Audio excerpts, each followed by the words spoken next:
President Trump set to address the World Economic Forum in Davos, and this year the conversation is shifting. Instead of lectures about climate targets and net zero deadlines, the focus moving back to energy, economic power, and global security.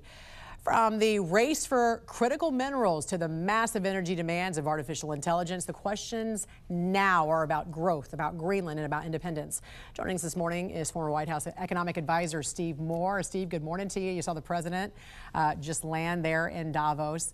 A little behind schedule this morning, but we want to talk about the importance of Greenland. We know he's going to be discussing this. From an economic standpoint, how important is Greenland to America's future, and what happens, Steve?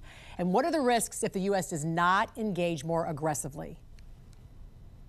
Good morning, Jan. Well, listen, I'm an economist, not a national security guy, but there is so much, security implications to this. And Trump has basically been saying that we want to build that Golden Dome, a kind of missile defense system that would protect not just the United States from, say, Russia, China, or some rogue nation, but also Europe. So I really believe strategically it's in the best interest of all of Europe and the United States for the United States to have a bigger presence there. Whether or not that means actually Greenland becoming a territory of the United States, I don't know. I really believe, by the way, that the best solution to this is to let the people of Greenland themselves decide. You know, there's about 60,000 residents of that country, and I believe in self-determination. And I believe, by the way, that the Greenland natives would want to be a territory of the United States. But in terms of the economy, you're right to bring that up, Jan, because nobody's talking. I mean, they think about all the oil that they potentially have. They are probably as rich in critical minerals as any country on the planet, and the Arctic region is really important strategically. So we'll see how this turns out. There's a lot of resistance, as you know, from the Europeans. Also, we just saw some video of a ship going through that area. It's the center of Arctic shipping lanes, is it not? That is true.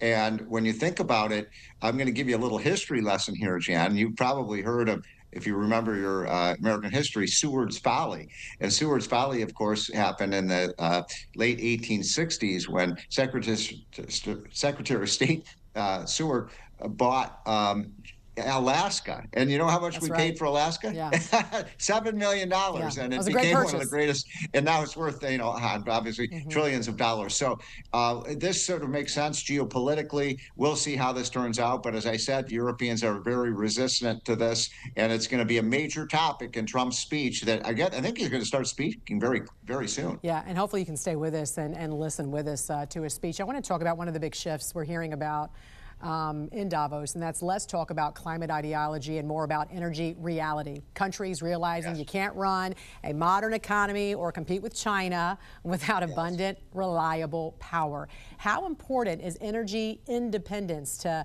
U.S. economic strength, security, and do you think Davos is finally waking up to that?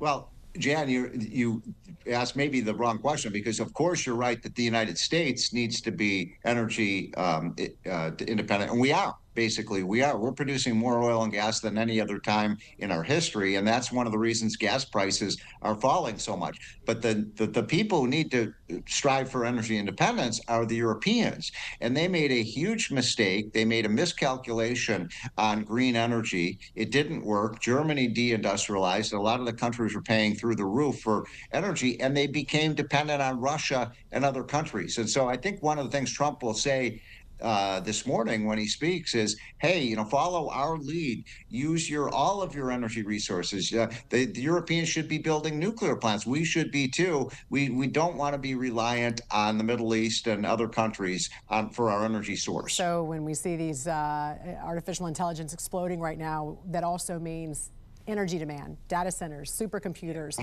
AI models. They require massive amounts of electricity, as we know. So are we heading for an energy crunch if we do not expand production? And should the U.S. be leading with more nuclear, more natural gas? Well, Jan, you make a really important economic point, which is that when I look at the U.S. economy, which is doing very well right now, the one vulnerability I see, both from a security standpoint and economic standpoint, is our grid system, our electric power grid system, which is very vulnerable. We saw, I don't know if you saw last week, Verizon had some problems Yeah. with their and people couldn't use their cell phone. I couldn't use my cable TV, and it was so imagine that happening over and over again. So we absolutely have to make our grid system more reliable. And you are exactly right, my friend, that artificial intelligence, robotics, all of these new kind of technologies are going to. Are you ready for this, Jen? They're going to increase our energy and electricity demand by threefold over the Wow. next 15 or 20 years. Wow. We've got to get ready for that. Yeah. So, and also, I want to get back to what you said too regarding the economy. What are you hearing about the latest GDP numbers for the fourth quarter? You know, 1 year after Trump began those hard discussions and negotiations for tariffs, fair trade, and bringing manufacturing back home to the U.S. What's the message to global markets? And can the U.S. protect its industrial base without destabilizing the global economy? Well, kind of the irony here, I was just thinking about this, Jan, that when you and I were talking almost exactly a year ago, remember all the economists were saying, oh my gosh, we're going to have, with Trump elected, we're going to have a second Great Depression, the stock market's going to crash, we're going to have any economic growth. Well, it's just been exactly the opposite. So what you've had is we had 3% growth in the second quarter, we had 4% growth in the third quarter. How about this? 5% growth is the latest estimate Wow, for what we had in the fourth quarter, which is a blockbuster number. that So is. all of the economists were wrong. What Trump is doing has really been working in terms of making, and this is his main point in Davos, is look at what we've done in the United States. We're the fastest growing country in the world. Maybe you should be doing what we're doing and move away from socialism. It's encouraging. And he's about to speak, by the way. Steve, I got to take a quick break. I hope you can stick around with us because coming out of that break, we're going to listen to him speak. Thank you.